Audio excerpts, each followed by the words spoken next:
We want to be like Apple. If you're a designer, I bet that you've heard this phrase multiple times and it makes you cringe as much as me.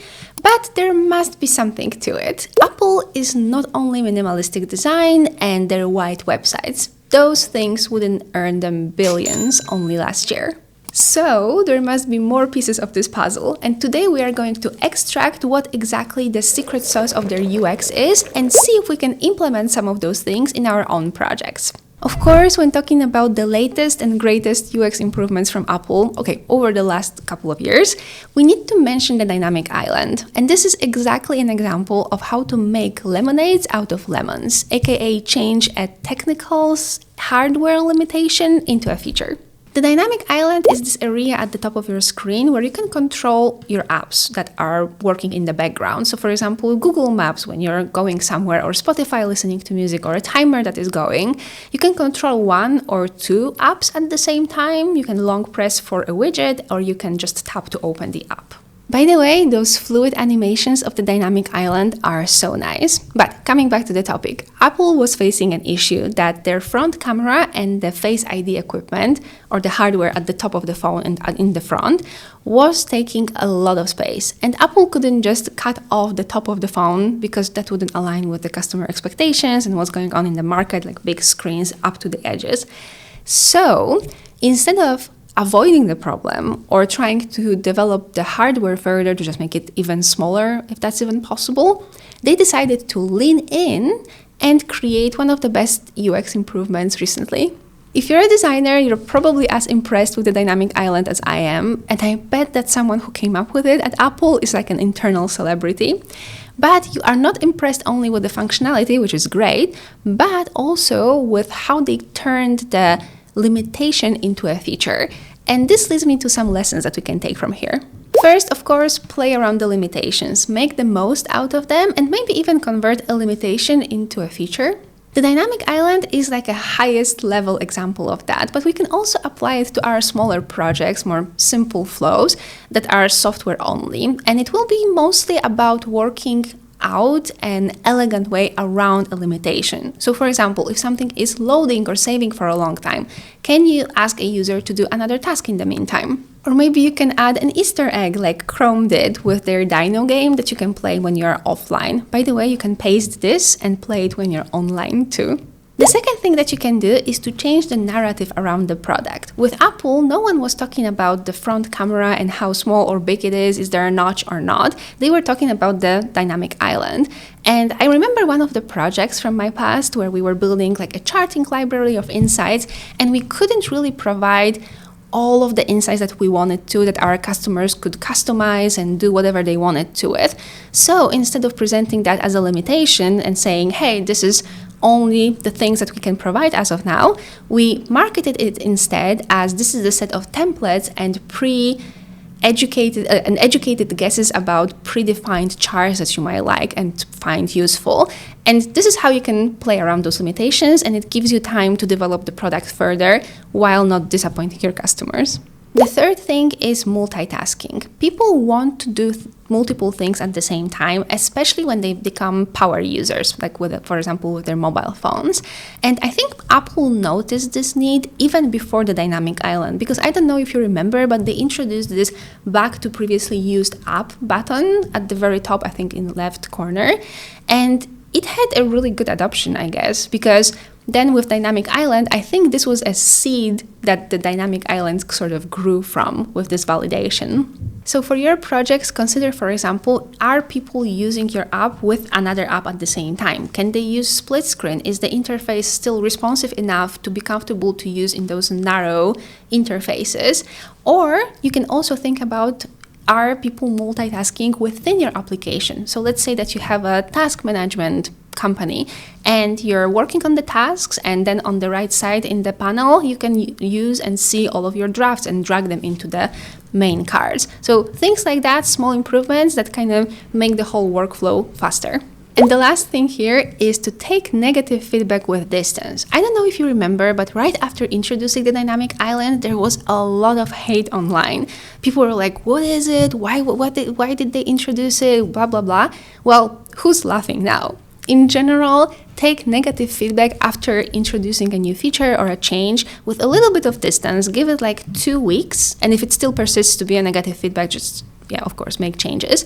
But in almost every case of introducing something, I remember having a lot of negative feedback at the beginning because people don't like change in general. So they give negative feedback about like, why you've changed my application, now I have to adjust my workflow, blah, blah, blah.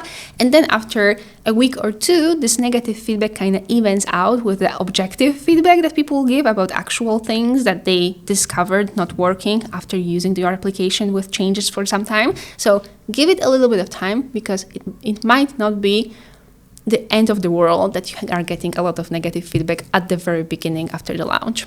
And of course, a basic reminder, if you're designing for iOS, think about how your application will be represented in the dynamic island and whether or not it is optimal. Even the biggest applications out there could still improve. So for example, Spotify is displaying this really, really small album cover or song cover in the dynamic island really the best experience? I don't think so. So if they can improve, you definitely can improve. Another very Apple-like characteristic is creating those magic moments, the wow, how did they do it UX moments. And the first thing that comes to mind is, of course, live photos. This is something that is not essential. No one told them they want it in research, but it's such a key differentiator for them now, and it's such a cherry on top for the photos experience. How it works is that you take a photo and it saves a 5-second video together with it. So you can choose between frames. So for example, if you closed your eyes, you can choose another frame. And also when you go through your photos, when you swipe through the gallery, there's a little bit of movement. And this 5-second movement, maybe not even 5 seconds, I think 3 seconds, just makes such a big difference for the experience. It feels so much more interactive and interesting than just bare, regular, stable photos.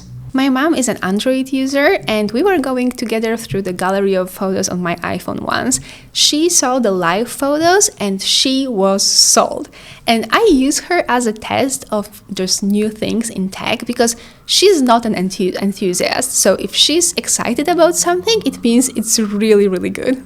She also absolutely loves when you log into something and there is a 2-factor authentication via SMS and the code that they've sent you in the SMS just appears on top of your keyboard so you don't have to open the messages. And it was one of those moments of, how did they do it? How did they know about this code? Amazing. She was just like impressed with that. And another magic moment that I remember was sharing the Wi-Fi password with your contacts. So I came to one of my friend's house and he just shared this Wi-Fi password with me via phone. And I saw it for the first time and I was like, what's happening? No errors, no rewriting, codes, nothing went wrong. Everything was just perfect, just magic. So what we can take from this and apply to our own designs. And I think the first thing would be, don't listen to your customers directly. And I mean, listen to their problems and listen to the challenges that they are facing and maybe some first ideas for solutions, but don't look to them for the exact solution. No one told Apple, hey, we want a dynamic island. People probably said, we have issues controlling 2 applications at the same time. We want some preview. When I'm waiting for an Uber, I would like to see the quick preview where it is. And then they added it to the limitation of the hardware that they had. But no one will give you a direct solution to what they want. And when a customer gives you a solution, more prescriptive one, like I want to save those things to PDF, ask them why. What is the flow? What they use those PDFs from? What is the application not offering them that they need to export? And think about if you can make it better. So for example, what Apple did with sharing the Wi-Fi password magically. And this leads me to another point. Always when implementing a solution, think about if you can go beyond the simplest, more straightforward version of it. If you can make a 1% improvement, or maybe you can make a 20% improvement and what it would look like. Just brainstorm a little at the beginning of the project, because in majority of cases, you probably will not discover something extraordinary, but there are some hidden gems that you can come across, and this is the only way to do it. With live photos, for example, my hypothesis is that they saw people taking multiple photos at the same time or using the speed shutter to just take a lot of them, and they realized that they are trashing their galleries. Did people tell them, hey, we want a live photo, we want a short video that is applied to the photo? Probably not. Could they group similar photos that were taken within like a 5-second time frame? Of course they could, but it wouldn't be that cool. Now the experience of viewing the photos is just delightful, and this is like the aim of every single improvement that they make, it seems like. By the way, I can only imagine a conversation that took place when someone was like, yeah, let's add a short video to every photo a person takes. And all of the engineers were like, no, it will take so much storage. But it is also about trying those things out, saying, why not? Maybe let's try it. Maybe let's see like how it would look like, what the limitations are, instead of just saying no upfront. And I think that's also like one of the secret sauces of Apple. Another thing that Apple does extremely well, probably the best on the market, is onboarding. They follow the philosophy, do as much as we can for the user. And I remember the first time that I bought an iPhone and they introduced this feature that you just put your two iPhones close together and it transfers from one another. It was mind-blowing. I don't know what was before. I think it was Apple ID. It was fairly easy as well to transfer from one iPhone to another, but this improvement, amazing. And even if you don't have your previous device, so let's say you're a new Apple user, onboarding is also very quick. You need to go through a widget. I don't really like the fact that they've added Siri and Apple Pay setup at the very beginning right now, because it just becomes too long. I would rather they just keep it short and then ping you about it. But still, it is still a really short setup. And I remember that for a long time, being ready to go out of the box with all the software installed was a key differentiator for MacBooks, because some time ago when you were buying like a Windows computer where you wanted to install Windows operating system, you had to be a little bit tech savvy to actually install it. I remember people just paying other people for installing it, and with MacBook we're just ready to go. It changed now I think majority of them are ready to go, but still, it's been a key differentiator for a long time.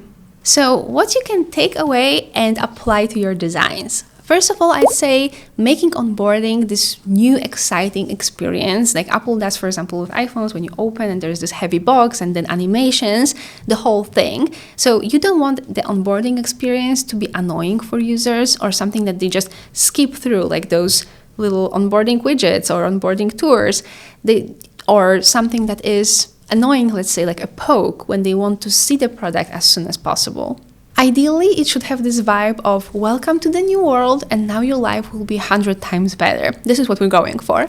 And also remember that first impressions count. So this is a really great moment for establishing the brand and establishing the whole experience. Another learning is to keep your onboarding super short and simple. The goal is to get users to the product as soon as possible with no hurdles. So do not, and I repeat, do not ask them multiple questions at the beginning after they gave you your email and they registered. Don't ask them who you are, who you work for, why do you want to use this product. This has proven to be a bottleneck and a reason for major drop-off across multiple industries and multiple products, because people feel that you're asking those questions for your benefit. You want your stats, you want your whatever you want from those questions. It is not for their benefit, and they treat it as, okay, I have to answer those annoying questions, I also answer it not honestly in multiple cases, just to click on something. So it's also aimless for you, just the wrong idea all over. Can you imagine opening a new iPhone and they are asking you, where do you find out about Apple from? Or how are you going to use your iPhone? And you're like, for calling, for my anxiety, for basically everything. I don't know.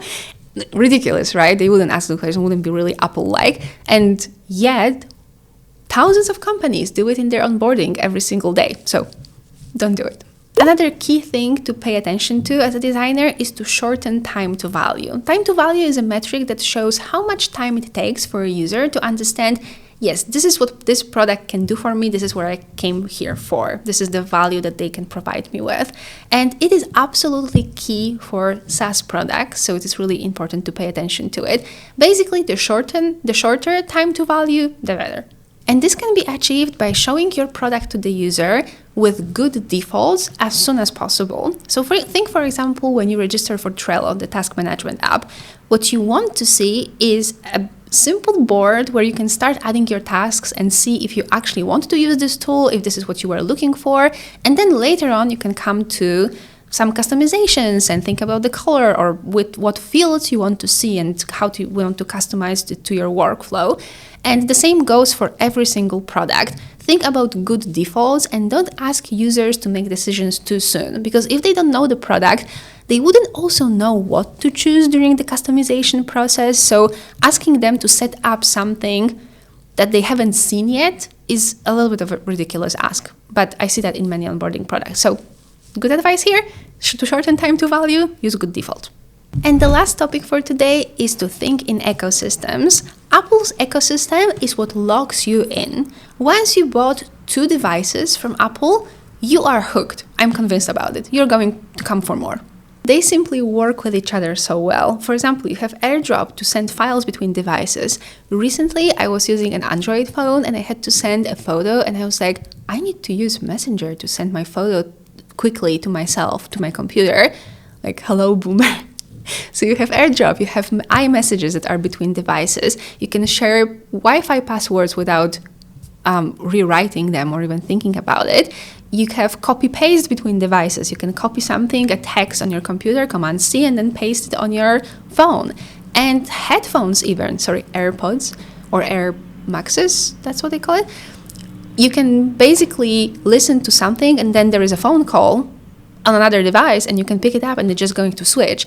It really feels amazing and really smooth. And all of that is possible only between Apple devices. So ecosystem, it is something that keeps people coming for more. And of course, other companies also have ecosystems like Microsoft or Samsung, but they are not as smooth from my experience.